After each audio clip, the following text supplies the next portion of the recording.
What we do, we sell the tickets to people, and if suddenly 500 tickets every day gets on a secondary site like StubHub, we sell the tickets to people, and if suddenly 500 tickets every day, the tickets come from a promoter, I've got to look see the credit card, who bought the tickets, who got that block of tickets that's on there, how comes they're suddenly being sold at 4 times the price? What am I going to do about it? Well, they've done nothing about it. The fuck's going on here? Podcast is intended for mature audiences. The views and opinions expressed are those of the panelists and do not reflect in any way those of the podcast partners, sponsors, or affiliates. You need that fear. All I'm trying to do is make a stand for something that I truly believe is right. I truly believe is right.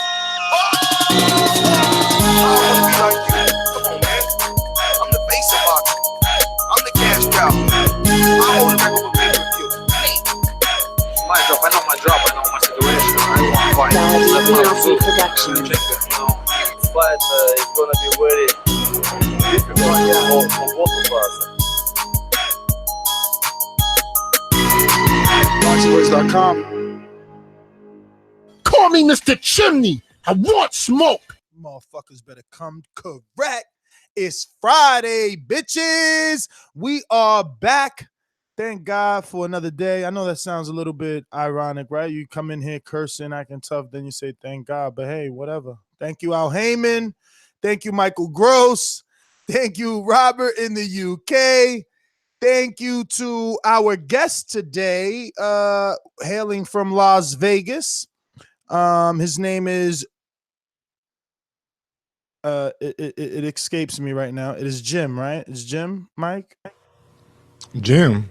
Shit, I didn't know we had a guest. Oh man, drop New to me. Nah, it was a special treat. Jim is an expert in ticket selling, right? He's awesome. selling tickets to since 1999 for promoters and venues. He's actually the one that released this information on the ticket sales. His name is Jim Boone. We'll get proper pronunciations and stuff like that once he comes on. Should be around the 12:45 mark. So we got about another 12 minutes to kick back and talk with each other until he comes on. And he can give us the breakdown of what exactly this means. And what I mean by this, for those just tuning in or, the fact that it's a podcast, we're here to discuss Deontay Wilder's ticket sales versus Tyson Fury and the fact that amongst the internet or the boxing world, it is perceived that this fight is doing horribly. The tickets are overpriced and that the tickets are not moving.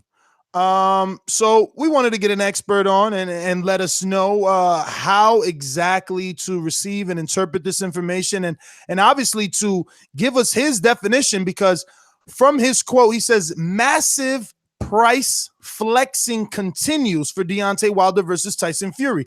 End riser 115, for example, started at 210, flexed to 1,035, now back down to 310 and 517. So, I mean, the way I'm interpreting that is that, tickets started low, then they went high, then they're back low and mid-range.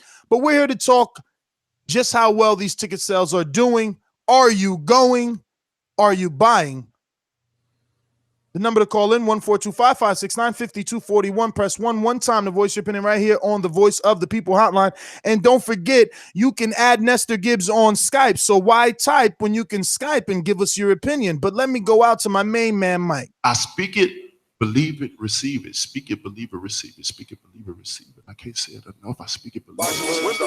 2 attempts, handed bands over.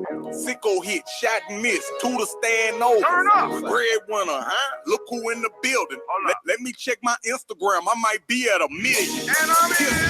ThaBoxingvoice.com. Yo, man. Shout out to that big intro real quick, man. Let's get that over, man. But Wilder ticket sales. This is the problem with the secondary ticket market. They buy a whole lot of tickets, then they try to resell them to the public. I don't like that. It's like, how can you buy a ticket for $200 and then put it on the site for $1,000? That makes no sense at all. And if you want people to come to the fight, well, I can't say that because StubHub does sell a lot of tickets. Most people go there for their tickets now. So, I mean, I don't know, man. The whole Upper Bowl and the Staples Arena is not it's not open yet, but I'm thinking Wilder did 12 or 13,000 his last fight. So, and the Staples Center as a whole like almost 20,000. So maybe that section won't be open, but maybe it will. Who knows? I mean, we all know that we live in America, the home of the last minute. So a lot of Americans do shit at the last minute. A lot of maybes coming from optimistic Mike over there. I don't know. Is Mike somehow, trying to remain optimistic for his favorite fighter, Deontay Wilder? Got to, man. Got to. I like people say. I mean, if you really want to support your fighter, put your money where your mouth is. All these people calling in, hollering about Bomb Squad and or Fury or that. I mean, if you guys really want to support, either go to a fight or buy the show. I bet more than anything they prefer you to buy the show. Really quick from the super chat, Larry Merchant in the chat says Wilder overvaluing himself again. I highly doubt it's Wilder that puts the price on ticket sales, but let's go to Eddie Hearn. I mean, I'm looking at that seat map. They haven't even opened the top tier of that arena. Every seat price is still available. So if they've done 7,000 tickets, I'll be astonished. 7,000, meaning one more thousand than Danny Jacobs and all the New York and Chicago shows that Eddie's done. But he has a point, Mike. I mean, none of his shows have a headliner by the name of Deontay Wilder, Tyson Fury, so they should be, selling more than the 6,000 to 7,000 Eddie's selling with Chicago and New York City tickets and venues. I mean, it's still time. I mean, we're still a month away. People got to get their finances in order. And also, I said this before. Thanksgiving, Christmas, all the holidays. Exactly. You got to factor in. That's what I said. I'm hearing the Dallas Mavericks are coming into town on Friday, November 31st, bro. They got a game that night. Yeah. Yeah. I'm telling you. Bro, I hope the site fee was big enough. You got to understand, man.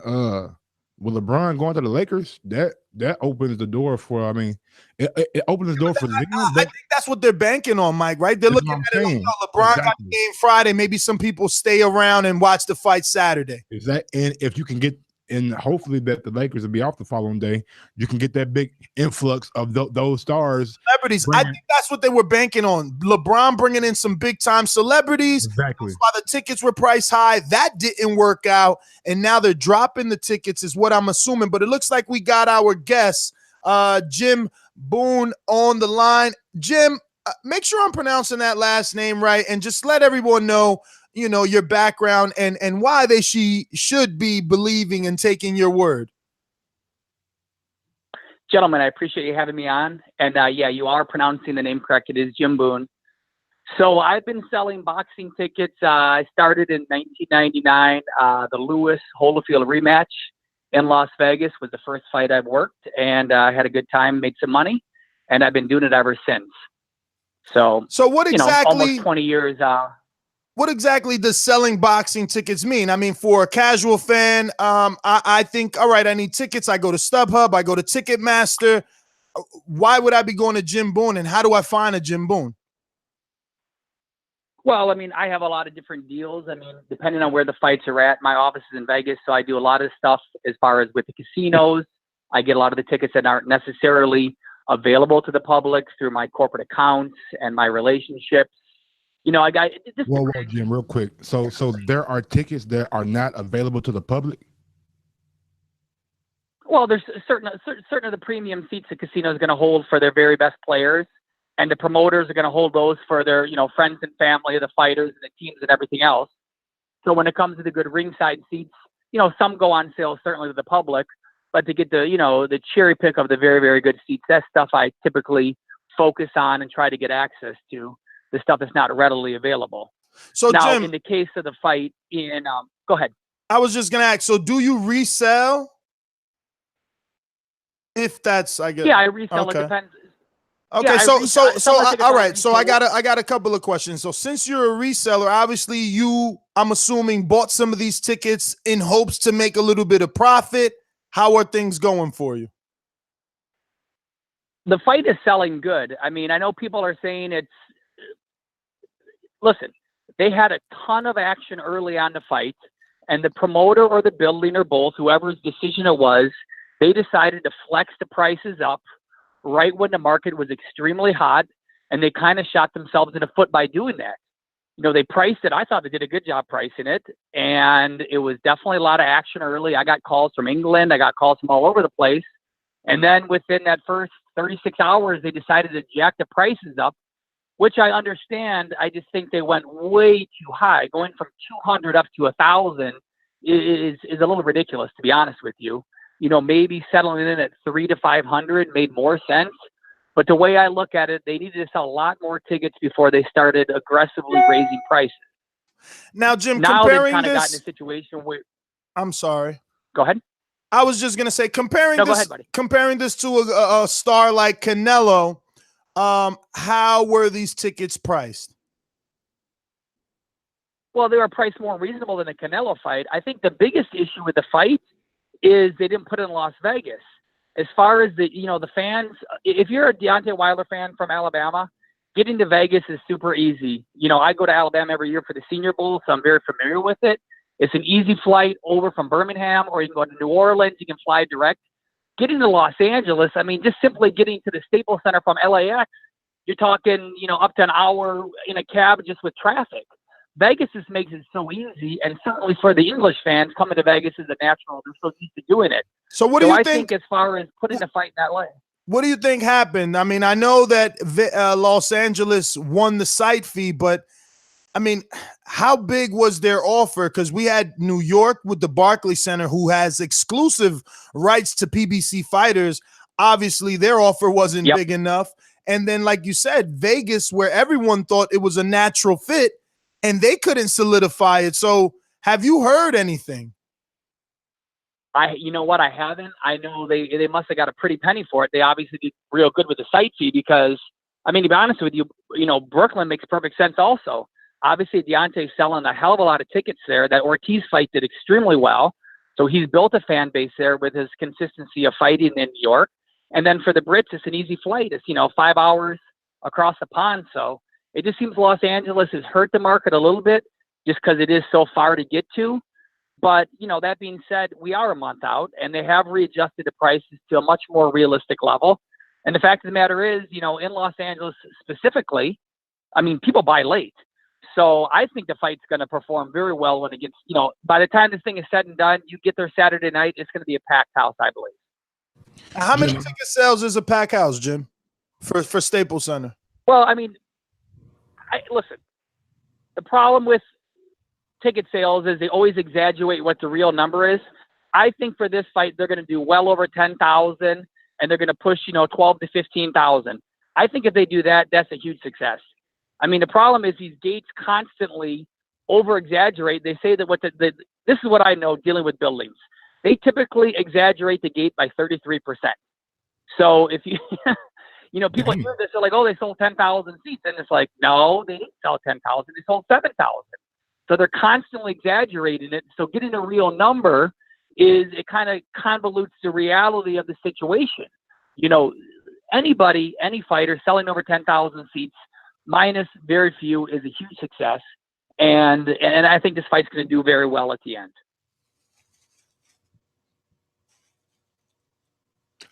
Jim, I had a question about what you said earlier. You said when they started to flex the ticket sales, that it kind of put them in a precarious situation. Like, what do you mean by that?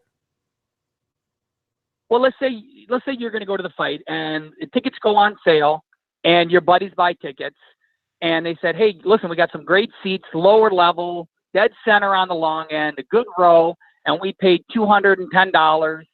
And you're like, damn, that's a good deal. I want to go too. So then the next day you log on and you decide to buy the tickets, and those same seats are 1,000. Well, nobody's buying that. It's like you paid 200 and now I got to pay over 1,000. It just kind of stopped the sales. you know, what I always tell promoters is the best advertising tool you have is the person that already bought a ticket. If you and your buddies are all going to the fight, you know what's going to happen? Your other friends are all going to be like, oh, you guys are going? Yeah, we're going. You're going? Yeah, I'm going. Shit, I better get a ticket. I want to go too. But in this case, the advertisers saying, hey, we're going to the fight. We got seats. Why don't you go? Perfect. Let me check. At $1,000, I mean, that's just too much money. I mean, that's a lot of money for a ticket. And it's not ringside. You're talking just an average lower level seat. So momentum they built, and go ahead. I was going to say, how big is promotion when it comes to a fight like this right here?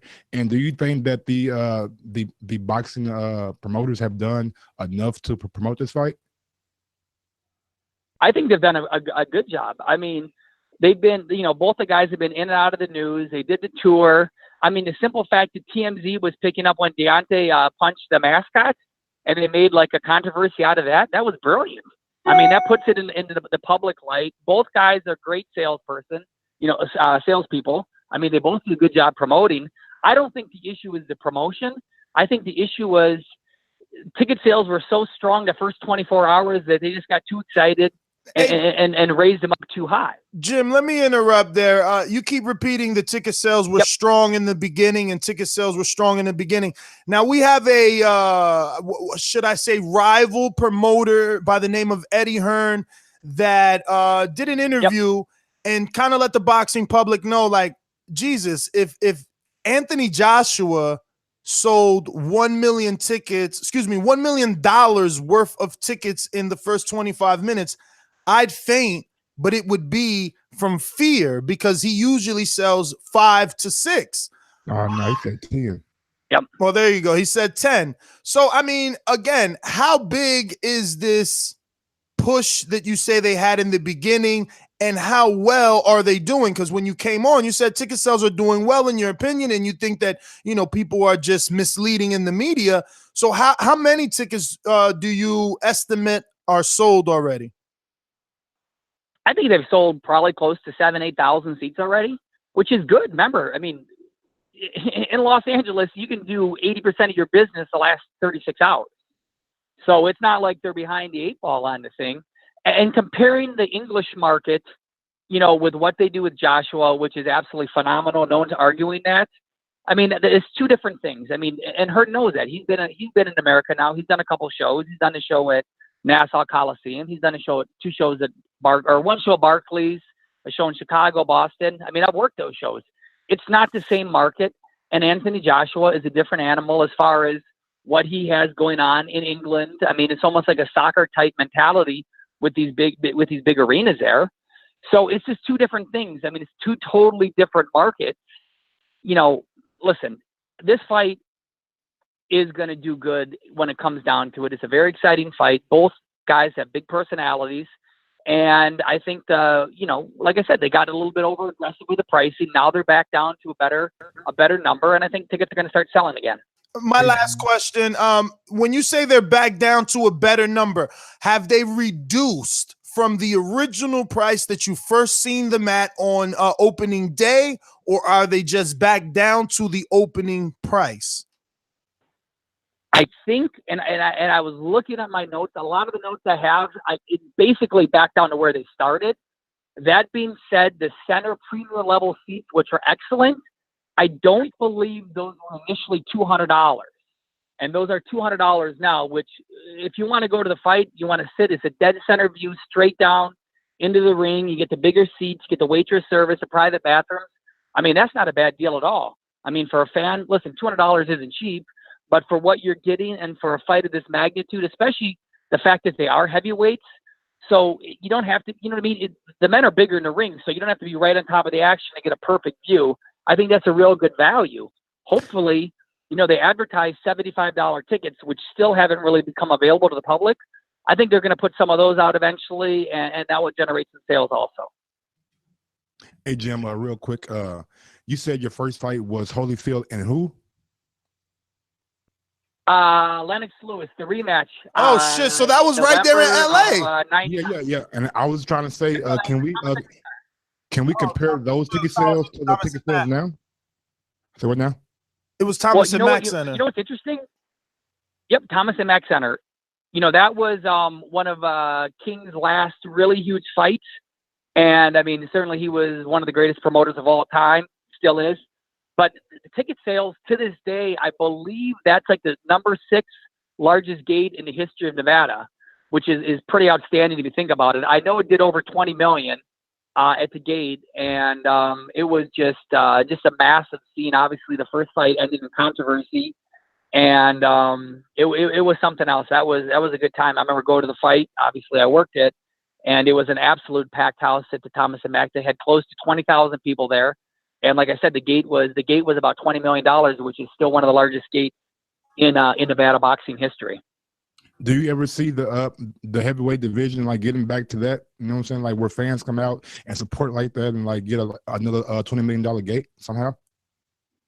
Yeah, I think we're kind of getting back towards that. I mean, I believe if this fight would have been in Las Vegas, it certainly wouldn't have got to 20 million, but it would be, this fight, December 1st, I believe in Vegas at MGM Grand, which would be the perfect arena for it, would have done some big numbers, and it really would have given Deontay some really good, a pay-per-view fight against Fury, who's undefeated, really would have, brought more eyeballs on him. And the fact of the matter is, with the way the sport's going right now, I think the heavyweight division is going to do real good. And eventually, if he was ever to fight Joshua, especially if that fight was in America, in Las Vegas, I think that type of fight would have a potential to shatter all pretty much any heavyweight fight in the history of the city. I don't think it would get to the level of obviously Pacquiao Mayweather or Mayweather McGregor, but I think they could make a run at $30-40 million on a fight like that. Jim, I'm sorry. So you feel like Las Vegas is the best spot for a big fight? It shouldn't be like nowhere else because you think Vegas can draw the most attention? Yeah, absolutely. I mean, it's just when we had the big fights in Vegas, what we find out, we get so many people that typically wouldn't go to a fight, say if it was in Los Angeles or New York. It's because of Vegas. It's because of the marketing of the casinos that bring the different people in. It creates that atmosphere. I mean, certainly the big fights in New York, I'm not going to say they're not huge, and I've worked big fights in LA, but there's something about Vegas that just brings people in. And the fact of the matter is, it's easy for people. You don't got to rent a car. You get to the airport. It's a 5-minute drive to the casinos. You're on the strip. Los Angeles, New York, for a lot of people, it gets a little more complicated, and it kind of, they shy away from it. In Vegas, it just seems to me that the biggest fights, belong here. And I wish the fight December 1st was here. I think it would have been a whole different, different experience for the fight, just for everybody going to it. My last question. Justin Timberlake has a concert that night in Vegas. Do you think there was a issue with them of not having a fight in Vegas? Yeah, there was an issue as far as where the fight could go. I was hoping they would have pushed it off. I know there was an empty room on December 8th, which, in Vegas history, the biggest ticket-wise fight demand was when Mayweather fought Hatton. So I was like, well, listen, they got an empty room on December 8th. That'd be a perfect memory of that weekend and have the fight there. So there was definitely an issue in Vegas as far as what was available. But yeah, that certainly played part of it. And I think you'll see in Los Angeles you guys mentioned that Lakers play on Friday night. Certainly the fighters are going to be there, and that will definitely help with the promotional push as far as Deontay being courtside and everything else. Jim, before we let you go, we got a question from the chat from Jeffrey Duran. He wants to know, could we ask you, in your expertise, and I guess it's self-explanatory for us fight fans, or are we deluded, right? But in your expertise, has it been easier to sell tickets to fights that have a solid undercard? Does that help generate ticket sales? Yeah, no, absolutely. And, when they first announced this fight, they had a lot of different rumors as far as what the undercard was going to be. I mean, they were, now it looks like Jared Hurd's on the card, or Luis Ortiz is on the card. Yeah, definitely a solid undercard brings in more people. And, a lot of times you see that the undercards are announced so late, which I think they do that also, the promoters, because it kind of brings more interest back in the fight when it's lagging a little bit. But yeah, certainly a good undercard. Definitely gets people to come and spend their money. Well, all right, Jim. Thank you for calling in. If you want, give out your social media for those that are listening. They can follow you. And thank you again for taking out the time. Yeah, I appreciate that. Yep, I appreciate it very much. Yeah, you hit me up at on Twitter at KO Tickets. That has all the company information. And call me anytime. I'm always working. And gentlemen, I do appreciate it. Thanks for your time, Jim. Thanks for your time. Jim, have you a great day. You guys know the number to call in, 1-425-569-5241. Press 1 time to voice your opinion right here on the Voice of the People hotline. Don't type when you can Skype. I mean, just add Nestor Gibbs on Skype. I seen Ronald Finkley in the chat saying, Ness, I don't Skype. Well, then call in. It's simple, 1-425-569-5241. Gonna take a chance on this blocked caller here, but first, these calls are brought to you by El Camino Electrical Services, experts in electric vehicle charging stations. For consultations and turnkey installation, visit us at elcaminoelectricalservices.com. Hello, sir. Good morning or afternoon. Hey, you what? It's your boy Shaggy here. I'm just calling on Ness saying I'm coming for you, and that's all I'm going to say. I've seen the videos of you fighting. You ain't shit. Ooh, wee. Talk that shit to him there, Shaggy. Shaggy, you sound Scottish. And Coming out here from Calgary, it's cold. Ooh, even cavalry, baby. Even bringing the cavalry for your ass. Even worse, nobody on this program has ever heard of a Canadian that can fight. That being said, you enjoy your cold day, and we shall meet. We shall meet. All right. Well, I knew you always know it's a spoof call when it's a block call, right? I don't know, bro. He said he coming for you. That's all you got to say. He said that's all I got to say. I'm coming for you. I'm coming for you. I mean, it didn't seem like he was trying to spoof to me. Like he was serious. Don't be shaking now, homie. I don't like you, don't like me, it's not likely we'll ever be friends. Know what I'm saying? Stop it, B. But anyway, final thoughts, Mike. Final thoughts are I'm with my guy Jim. Hey, one moment, sir. We have some callers there. I don't know if you guys know. You have to press 1. Since you haven't, that's why we've hit the outro, because we like looking at those. All right, now here we go. Now they're pressing 1. It's like you got to tell them every day to press 1. I mean, sometimes they're at work, they busy, and they just listening. Okay, well, seems like now Shaggy's called in, so now here's Canadian Jose.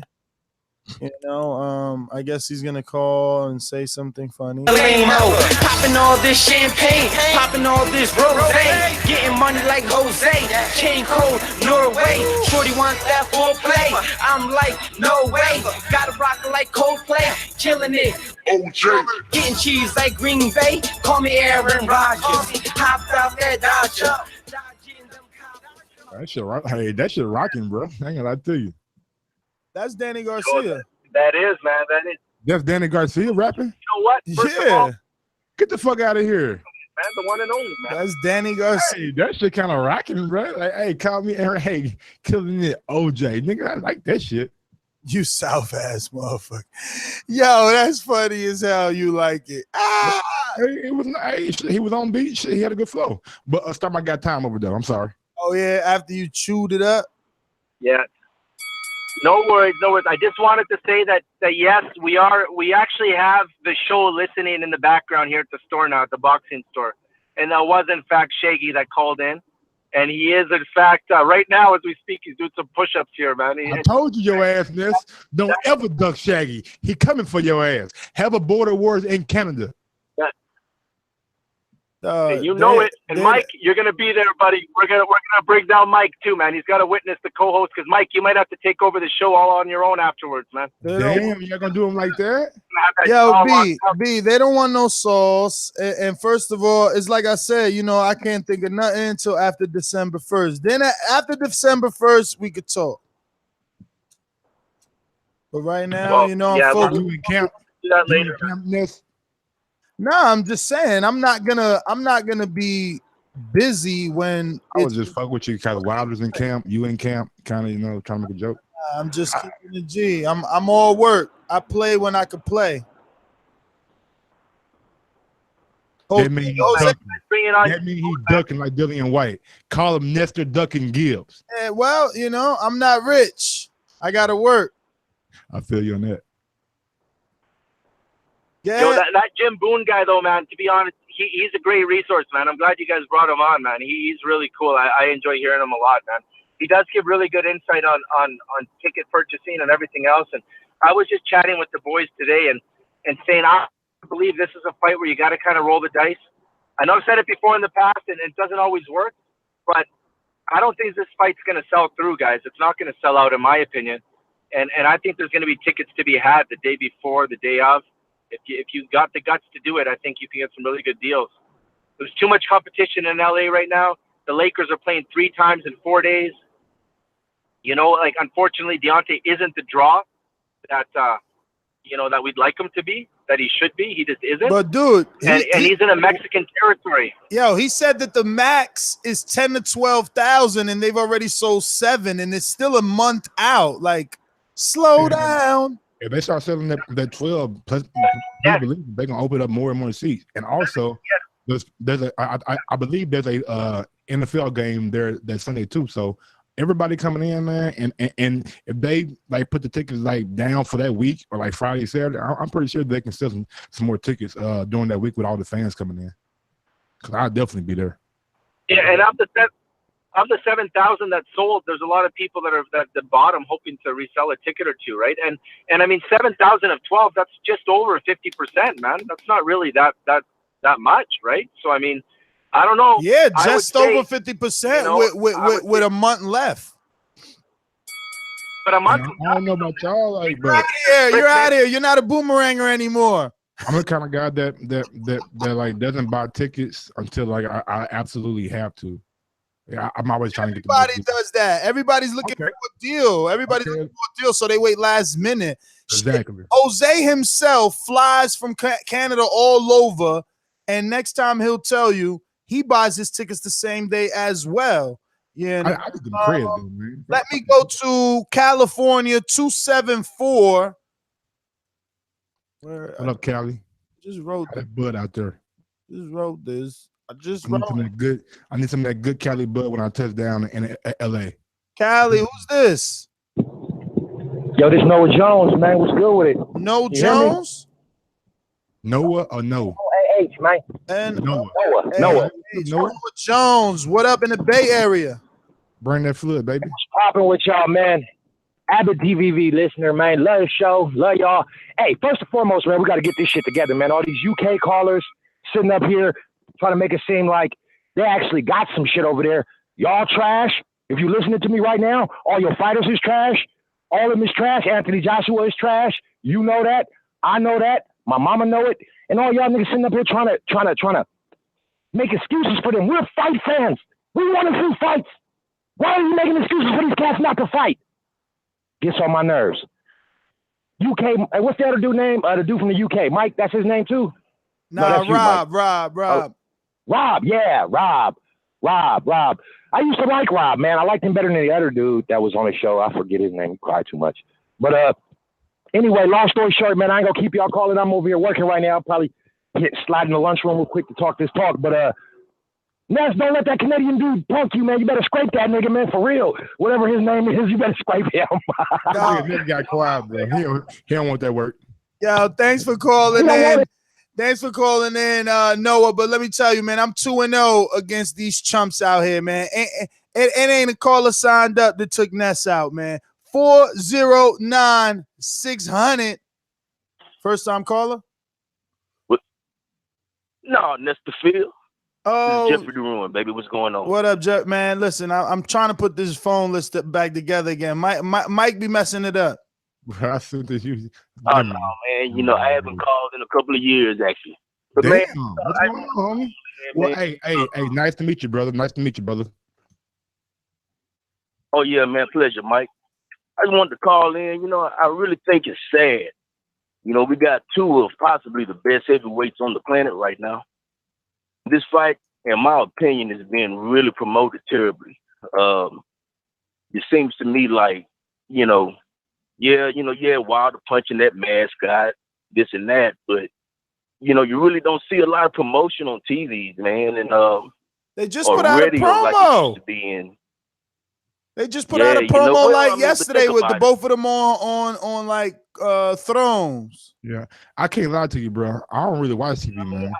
Ness, I get all that, but it just seems like, man, they really don't promote these fights like they used to. 20, 30 years ago, even 15 years ago. I remember when Shane Mosley was getting ready to fight Oscar De La Hoya. And, I lived down here in Texas, Southeast Texas, right outside of Houston. And I think it wasn't Tom Joyner the morning show back then, but it was a show like it on 102.5, man. And every day, you had Shane Mosley. You had Oscar De La Hoya on there, promoting the fight, man. They don't really do that kind of stuff anymore for these fights. And I mean, for this caliber of fight, man, it just seems like, this fight card should be sold out already. And it just seems to me like they don't really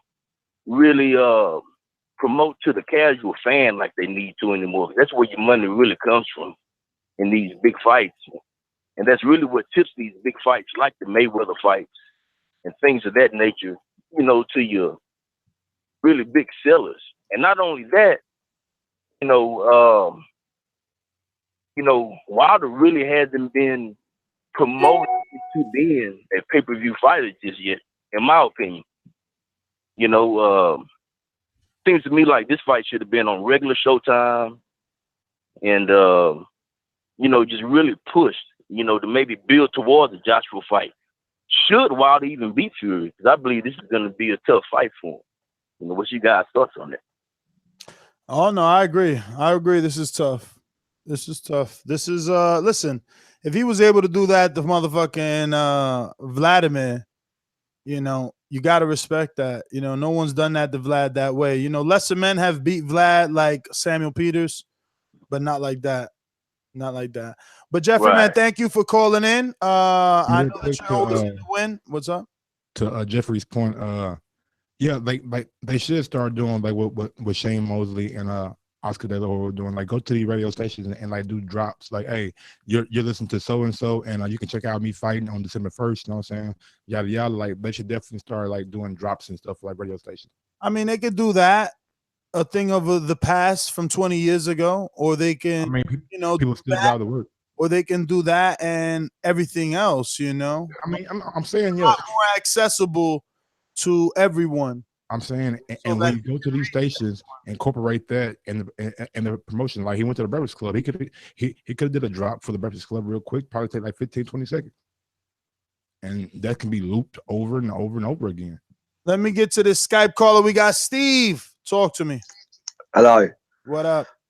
I don't know who that clown was just now who phoned in, slagging English callers off and their fighters and all that. Sounds like a bit of jealousy to me, because he knows that we're killing it at the moment. Just jealous and bitter. That's all he is. So, and secondly, if Wilder was a draw, he'd already be fighting in Vegas already, because that's where all the big fights are, as you know, Ness. Do you know what I mean? So he just ain't a draw. Simple as that. 7,000, 12,000. Do you know what I mean? He ain't a draw. So I don't know what else to say. Really, just he should be by now. They're all at home gonna pay pay-per-view, buy pay-per-view anyway, so that he can get his 2.5 million and then get his 60-40 split. That's why they're not buying tickets, isn't it? So I don't know. Let me ask you a question real quick. How much are the tickets to a AJ fight for like just like a typical seat? It varies. You get the cheap one. It's a stadium, so obviously the higher you go, the cheaper they are. Do you know what I mean? So being so high up in the stadium, you can't really see the ring. Yeah, but they got a jumbotron, right? Yeah, but and it's about the atmosphere anyway. Oh, okay, about the atmosphere, not the actual fight. Okay, gotcha. No, you can still see the fight. They've got the big screens and all that, mate, as well. But I'm just saying, like, wasn't it raining last time? Huh? Wasn't it raining last time? Yeah, it was raining last time. Yeah. Wasn't it cold? That atmosphere was good. Roof open? Honestly, our shows, they're shit up, mate. Honestly, you got to be there to understand it. Okay, all right. It's just it's different. Honestly, it's quality. Also, I wanted to say about Wilder. Keep saying that. Hey, let me ask you really one last quick question. With those 90,000 people in the stadium, has AJ broken the gate record yet? Yeah. What, for boxing? Yeah, for boxing. I could have sworn Canelo and Triple G just did like 15,000, 18,000 in the stadium. I mean, in the arena, and had a bigger gate. Yeah, that's right. Yeah, but that's Canelo. That ain't Wilder. Okay, all right. Canelo's Mexican, ain't he? Yeah. Yeah. So Wilder ain't doing them numbers, is he? Let's be honest. Well, hey, as I said, if he was, he would be fighting Vegas if he already. doesn't, you have all the ammo you need. But if he does, please call back in. Yeah, mate, 100%. I don't mind being wrong. I can admit when I'm wrong. Of course. Yeah, no problem. Shit, I'm wrong every day. Steve, can I just say one more thing? Go ahead. I just wanted to say, Wilder keeps saying about White should fight Ortiz to get his shot. Who was his Ortiz to get his shot? Because he's only just fought him, and he's Ortiz. Ortiz was his Ortiz. But he was already champion then. That's what I'm saying, ja. Who was his Ortiz to get his shot at the title? There was a different landscape at the time.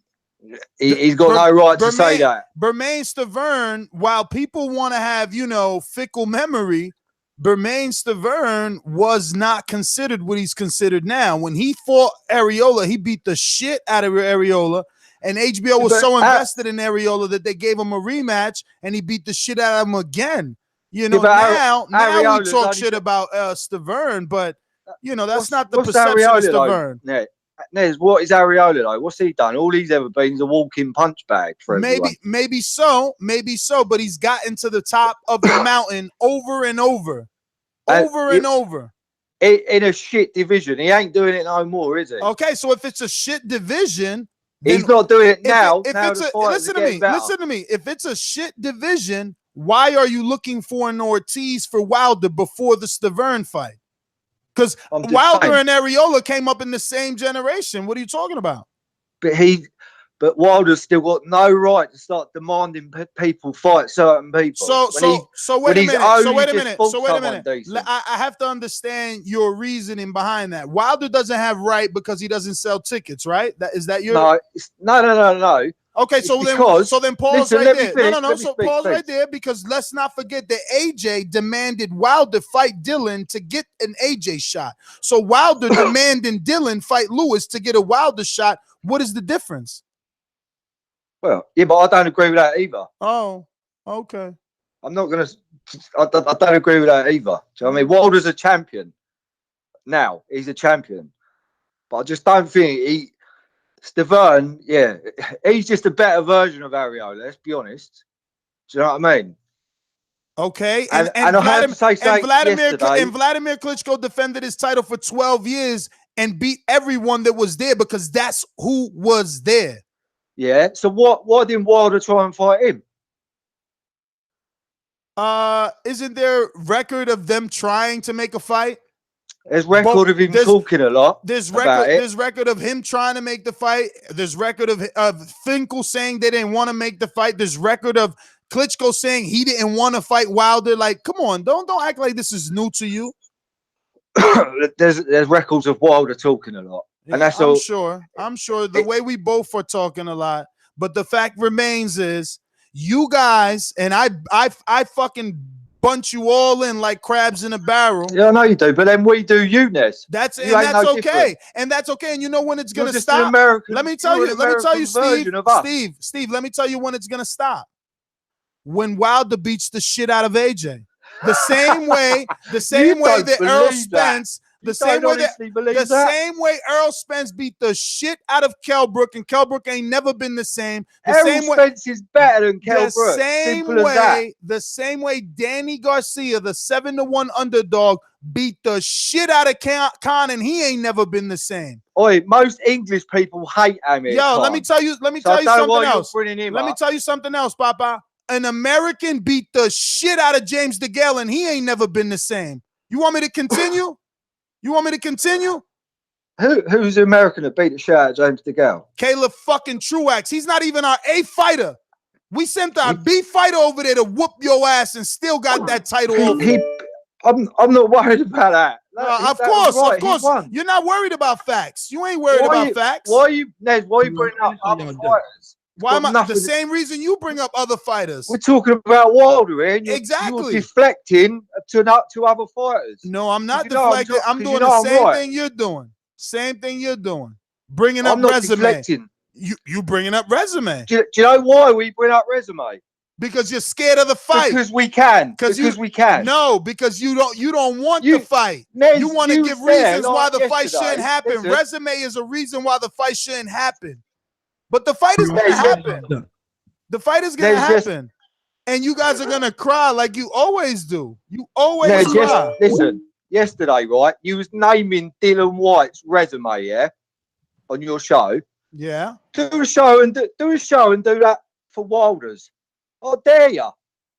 You won't do it because he's your friend. But at the end of the day, Doggy, you're meant to be neutral. Doggy, Steve, you see that you're a fucking sheep? You're a sheep by saying that. You're a Klingon. You're a Klingon for Wilder. Listen. So Let me explain. Let me explain. On the man show, we can do it for you. No, let me explain, my friend. You're a sheep.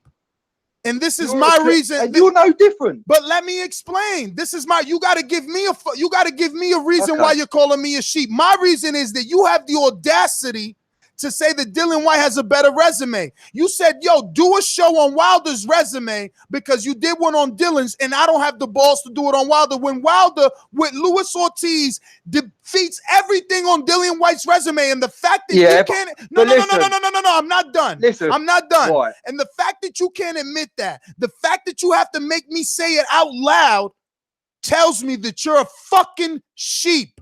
Okay? Because we don't need to do a Wilder show on his resume. Luis Ortiz is a better fighter than everybody on fucking Dillian White's resume. And Tyson Fury, who he signed to motherfucking fight, is better as well. But you want to talk about resume and past because you're scared. You're scared. But there's only so long AJ could fucking run, and only so long you motherfuckers can make excuses. He's coming. He's coming. Let me talk, please. Right, so Ortiz is better on his resume, but how many fights has White had? Please explain. Steve, let me tell you something. You're not a Patreon, and I've given you over fucking 9 minutes, all right? So let me tell you, bye, okay? Because you want to talk resume, we want to talk fighting. UK love to be financial advisors, and I don't have time. I don't have time for financial fucking advisors. Talk to me about fights. Talk to me about punching. That's what I want to talk about. I ain't got time to talk about your guy selling 90,000 tickets and he can demand and he should demand. I want to talk about fighting. I want to talk about your guy beating my guy. That's what I want to fucking talk about. Real quick, we got a super chat from Kaz. Another drunk UK caller. Put down that pint. And if you're listening right now and you like what you're hearing, go ahead and smash that thumbs up button. Helps with the visibility of the show. And if you really want to support the Boxing Voice, head over to ThaBoxingvoice.com and click on our affiliate sponsors link. We have everything ranging from Blue Apron to Amazon to Own It to... And if you're in trouble, we got fast break bail bonds. So, hey, check it out and do your thing. I think we got a first time call. We're going to 626-493. And if you're not first time, we're rebuilding this list as it just continues to happen. But tell us, who's this? Yo, dog, it's Cantu. You gotta save my Oh number, shit. dog. Nah, not. You know what? Is another one though. I got canceled for 223. Yeah. I should have known you. There you go. Call you switch your number a lot. I should have known you would have called in, homie. My Texas number, you know.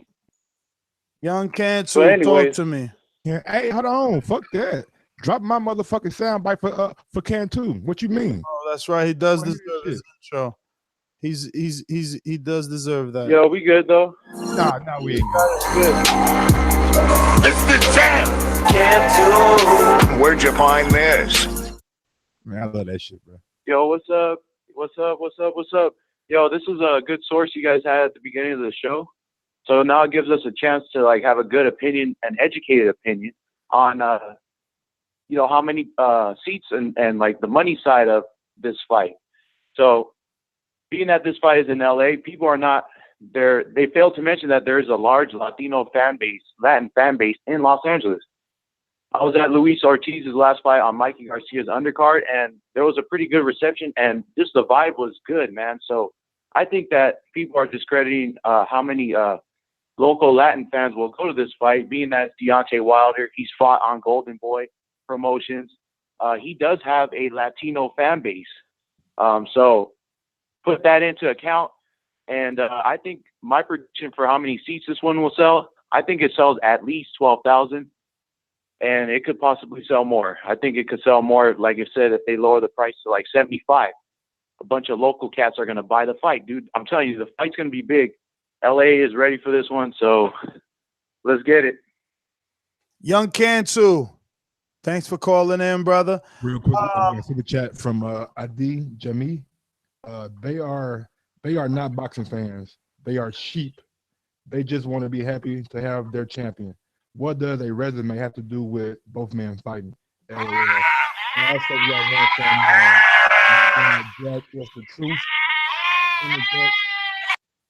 I can't find it, bro. I should just fucking. I got it. We got one from Jack is the truth. Nothing rattles nests more than a UK accent. That's right, man. Keep calling in then. Let's go to my co-host, Hard at Work in the UK. And the main thing we cannot forget is I am the unified heavyweight champion of the world. Dylan White, Derek Chisora, Big Baby Miller, Joe Joyce. You can all have it. Dominic Brazil, whoever else is in America too. All of it. ThaBoxingvoice.com. Fellas, how you doing? What's going on, Robbie? How you doing? all good.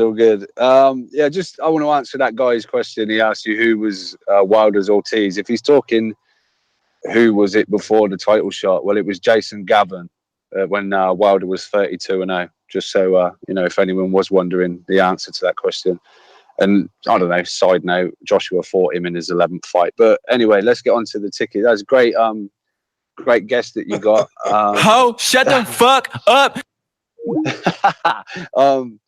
And anyway, the sheep is you. But yeah, the guest you had, I forgot his name. Forgive me. Boone. Somebody Boone. Oh, you forgot your source. Yeah, I know. All right. I forgot his name. What the fuck? It was at KO Tickets, I think his name was. But no, it was a real good, Jim real good Boone. All right, cool. It was a bit. You finished? Are you going to give me the Gary treatment? We gave him about 700 soundbites last night. Hey, you Gary today, that dog. No, I'm just fucking with you. Go ahead. No, that was a really good insight. It was quite interesting, and he kind of went along with what I thought, that this fight maybe should have landed in Vegas. Obviously, LA stumped up the big, site fee, so it's where it is. But I just know that a lot of UK guys would have definitely gone for a Vegas trip, especially around Christmas, Christmas party. The lads all getting together, going for a big drink and go and support Tyson. I think the Brits definitely would have travelled a lot more for the Vegas venue than maybe LA will prove to be. I don't know, but yeah, it was really interesting to hear. Like, you know, that we hear that they exaggerate the gate, and usually you can take a third off. You know, it was real good insight. So shout out for getting the guy on. I hope this fight does really well. Obviously, it just makes the heavyweight division a lot more, you know, booming and get it back to maybe its glory days. But yeah, we'll have to see. I mean, I've obviously noticed there's a lot of people that have bought tickets and then they're up on StubHub, so they're looking to make some money. So whether those tickets sell, you know, hopefully they do. But you know, we just need this fight to do good numbers and you know, get that heavyweight division back and booming. And you know, obviously, like we've always discussed, you know, Joshua's selling the stadiums, and it's not the same amount of money gate wise for like a Canelo in a much smaller amount of seats, but you know, the heavyweight division deserves these you know, these events, these big nights, because these big guys are putting on you know, big displays, you know, hard hitting and knockouts and stuff like that. So I just want boxing to be booming, obviously, because it's the sport we love, the sport we talk about. I know we get into details of negotiations and splits and the business side of it, but at the end of the day, I just want to see some great boxing on the big stage and getting the spotlight that it deserves. But yeah, really interesting to have that guy on and give us his take and his knowledge on it. Well, all right, Rob, let me go out to my boomeranger in New Jersey. Why Eddie was trying to creep in, you heard that? Just like the king is what I mean. The king is what I mean. My man, get a cup and put some change inside your hand. Now hold up. King of the flag. What's good, fellas? Hey, listen, man. I had a question for Rob. I don't know if he's still on the line, but you know, I know like culturally, socially. Okay, Rob, cool. I want you to answer this. Like, I know culturally, socially, UK artists don't feel like they're real international unless they make a stage, unless they make a splash in the United States. But financially, I'm pretty sure from the UK coming to the United States is almost like us going to Mexico or us going to the Dominican Republic as far as the exchange rate. Hell yeah. My point is that, all right, so whether it's Vegas or California, I think people in the UK, if they got a little bit of something, they can afford to travel to the States and fill up LA, no less. And it's a destination. They don't give a fuck. They're going to be like, you know what, shit, I haven't gone out to LA. I haven't been to La La Land. And they're going to come to fucking La La Land with their bread, and they're going to enjoy the Staples Center, the StubHub, they're going to take in the scenery in addition to the fight. So Vegas, I think having a fight in Vegas, that's, you know, one way to try to get people, but I think LA is the best. Me personally, the shit should have been in New York. They could not have, but if it was going to be in New York, I think they felt like they would have needed Madison Square Garden for New York for a fight. Hell no, they could have put that shit right in the Barclay. Yo, that's what they should have did, bro. He was doing 8 to 10,000. Yes, I agree. They played themselves. I mean, I guess not. Like I guess not. The dude said, you know, they sold about 7. They only trying to seat about 12. So, I mean, I guess unless we hear a report saying that they're going to make it bigger because the top bowl isn't open. Man, I feel 90 like seconds. If they would have had it at the Barclays, you really would have been crowning the Barclays the new home of boxing for New York. So, you know, all that Madison Square, the home of, that's unless or until. Because truly the Barclays is taking over. So I'm with you on that one.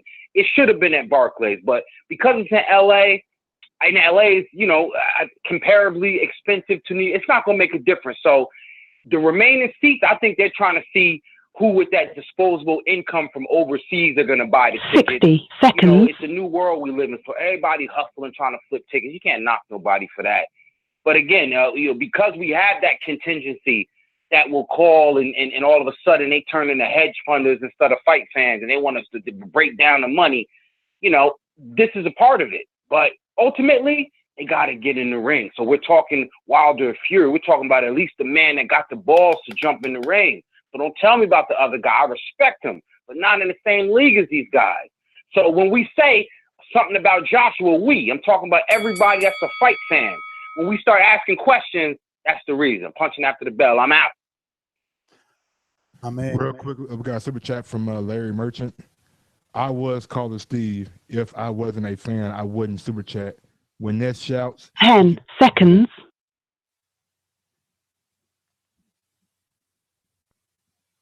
He said, I was caller Steve. If I wasn't a fan, I wouldn't super chat. When Ness shouts, he took the L. Stop lying. I ain't fucking. I always shout, bro. Always. Always. Today, brother. They at your neck. Every caller been on your ass. It could be at anybody's. Now we got some more UK callers on the line right now. We're gonna go to who do we got? What, 6:30?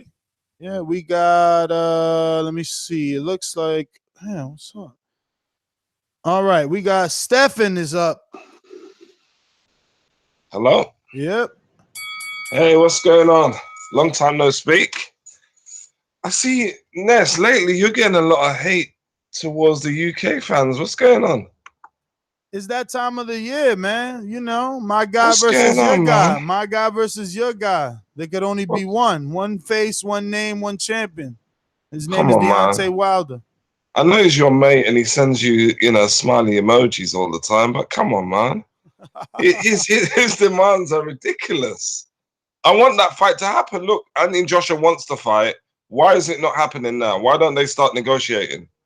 You're saying that AJ's ducking, but he wants to negotiate. What's going on? You see the deluded nature of the UK. Let's negotiate while you're training for the biggest fight of your life. Doesn't matter. He doesn't have to negotiate. He negotiate with his managers. Yeah, Simple as that. He has to agree. Remember, they work for him. Hold on, but if he wants to fight, he's already agreed. Why would my management negotiate? Come on, man. They gotta bring him the contract. Let him know what's on there in the fine print. Come on, homie. Come on, he wants the fight. If you want the fight, you'll have that fight. Come on. Come on. He doesn't really want it. He wants to try and, he says a lot of stuff that are contradictory, and you never pull him up about his contradictory points. Dude, all you gotta do is become a patron and put your question in. Everybody complains. They want me to ask specific question. When I put out a post, you can ask the question. No, but your questioning to Wilder's a bit biased. All It's right. never. So that's it's why biased questions. So that's why I come with dozens of questions from the people and release it publicly. Yeah. So why don't you? I say it by name. So if Stefan has a question, it will be Stefan from the UK, and he will address you. Okay. Do you know what? I'm actually going to join it specifically for that to see what he says, because he says a lot of stuff. Well, listen, I don't only do it for Wilder. When I go see any fighter, I always put out an axe blank fighter, a question, Patreon only. It doesn't matter if it's Eddie Hearn, Big Baby, Jesse Vargas. It doesn't matter. Wherever I'm going, the patrons have first dibs at Axon, and the videos are public on YouTube, and they do phenomenal too. The public love to listen to the public's questions and the champ asking them, or whatever fighter. And you can sign up for as little as $3. That's right. You can sign up for $3, ask your question, and say goodbye. You could then cancel. I mean, but another thing. You used to clown the zone. Now the zone is hot to you now. You clowned it in the beginning. Clowned it. The same guy that's been doing live fight chats, the guy that's been telling people to sign up to the zone, the guy that's been telling people who call in and say, I'm not signing up to the zone because of Eddie, calling them ignorant. I was clowning the zone. You guys are really deluded. In the beginning, when you had Matt Stats there, you used to clown the zone when it first came out. All of a sudden, a little bit afterwards, now you start getting on the whole the zone thing. You weren't clowning it at first. I know not what you speak of, but become a boomerang and you can get more time. Thank you for calling in, Stefan. You are punching after the bell. It's time to go to Wiley in the UK. Talk to me.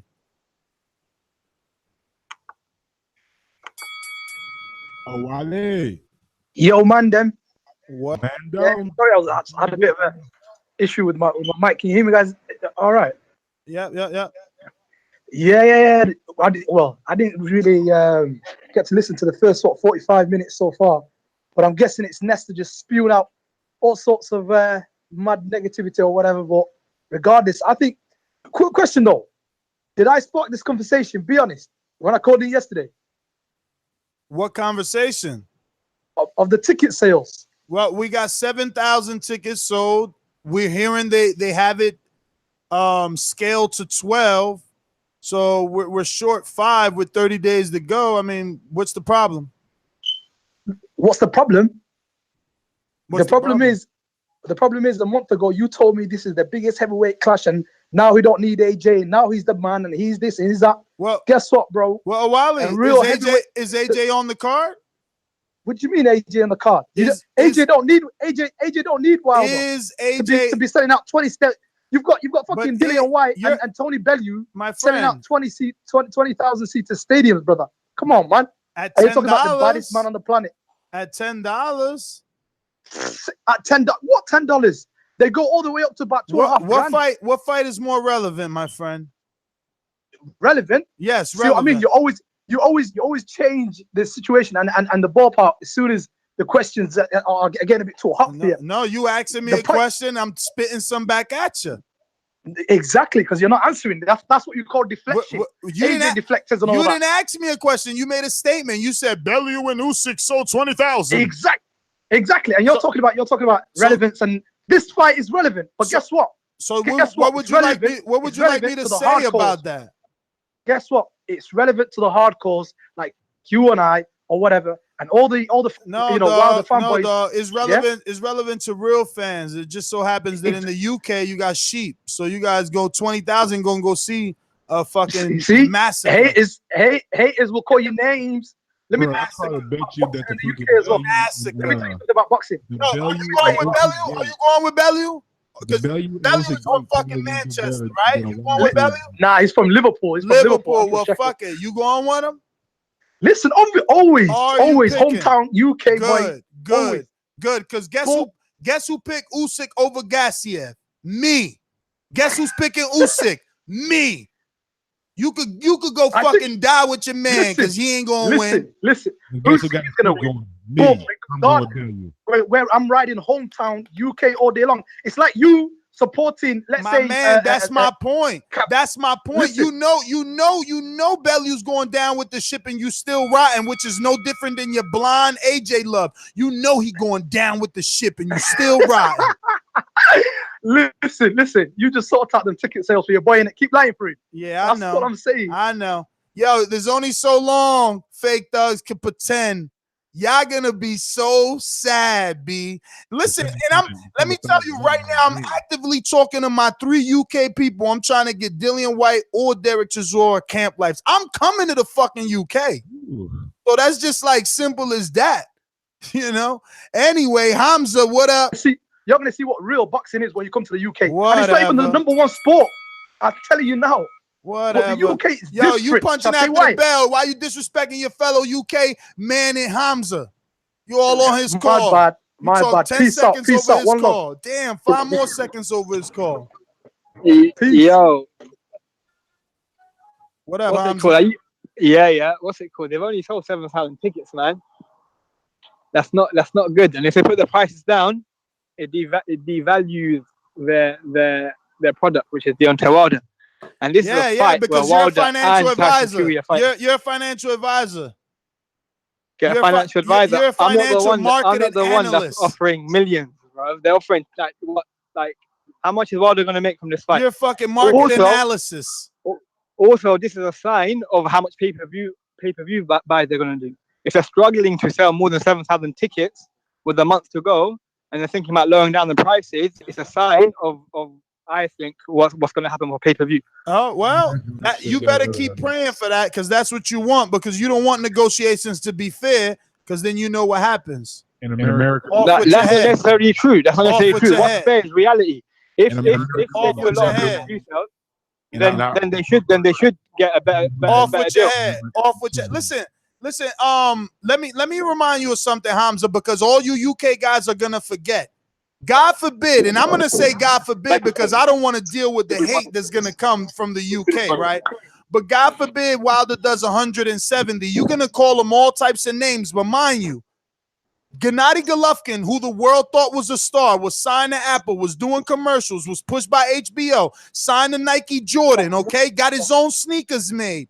He did 172 times. He ain't crack $1 million till he was with the right dance partner. So let's say, God forbid, Wilder doesn't crack $1 million this time. It doesn't mean he won't crack $1 million with AJ, the right dance partner. Stop being a sheep, man. Wake the fuck up. But that shows that Wilder needs AJ. That's what it shows exactly. Tyson Fury is a big name. Tyson Fury was meant to be that dance partner. When McGregor and Mayweather fought, they went all over to every city. They tried to copy it. They went to like 3 cities to have the press conferences. Oh, they tried to copy. They tried to copy. So why you don't say Mayweather and fucking McGregor copied off of Mayweather and Canelo? Why you don't say that they copied off of fucking Oscar De La Hoya? They Come made on, sales. man. They made pay-per-view sales, right? The money talks. You can't make numbers up. Yeah, if they're struggling to sell 7,000 tickets, it shows how much they're worth. You know, if Wilder was selling more, I'd be happy for Wilder to get a better split. You get me? Like, that's reality. Yeah. If Wilder can't sell more than 7,000 after doing a 3-city tour, then at the moment, and they're thinking about putting prices down, then that shows that Wilder needs to chill out with like 60%, wanting 60% and maybe 50% for the fans. He needs to chill out with that. What's today's date? Today's date is the 2nd of November. There's less than a month to go. All right then. Talk to me December fucking 1st. Bye. Okay, how about punching big after fight? the bell? You punching after the bell. Sign up to patreon.com/ThaBoxingVoice. You want to talk after that 3-minute bell? It's time to get the fuck out of here. Thank you guys for calling in. It's not like I don't enjoy you, but you know, we do have to eat. We need food to survive. You learn that in the basics. We've been live for 71 minutes. If you enjoyed the show, hit the thumbs up button. It helps with the visibility of the show. It lets others know that this is some thoughtful, entertaining boxing talk with a live phone number and Skype number that you could call in and get it off your chest with a guy that doesn't fucking block you. You know, I might time you out a bit, you know, if you're talking genitalia and shit. But yeah, I don't block people, you know what I'm saying? I let you call in, I let you speak your piece, and then I just fucking break you with facts, you know, like AJ's running scared. But I'm your host, Nestor Gibbs. Find me on Instagram and Twitter on NewsGTO. Everybody, yo, try talking into the mic, cause like that shit is like going in and out. You sound all like robotic-y. Yo. That is better. All right. Everybody support. I don't know that in America we wait to the last minute to buy things, so I'm not worried about it not being a sellout. I think more than likely that it will be a sellout. And you can follow me on Twitter at Gross2312 or on IG at Gross1911. Peace. Arrivederci.